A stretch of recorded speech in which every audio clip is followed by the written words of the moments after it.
আসসালামু আলাইকুম প্রিয় দর্শক, আমরা চলে আসলাম আবারও দিয়াখালী ব্রিজ।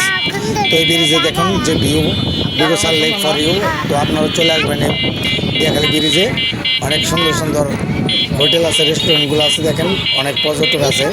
তো পর্যটকের ভালোবাসা যে আছে অনেক ভালো লাগতেছে। আমরা চলে আসছি দিয়াখালী ব্রিজে আমার ফ্যামিলি নিয়ে।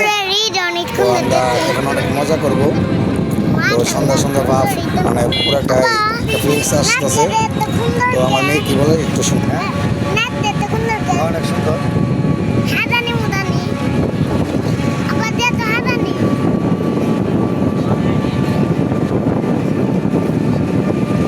তো অনেকটা মজা করতেছি, মজা করে এখন আমরা ঘুরতেছি রিক্সাতে ঘুরতে ঘুরতে। এই যে আমার রিক্সা চালক যে ভাই, আমার এলাকারই আমার ভাই বেদার, ওরা নিয়ে আসছে। এই যে দেখেন মজা হতেছে, পিছনে সিটে আমার মেয়ে আমার বাসতে বসে আছে। তো আমরা দিয়াখালী ব্রিজ দিয়ে ঘুরতেছি, অনেক মজা লাগতেছে, অনেক ভালো লাগতেছে।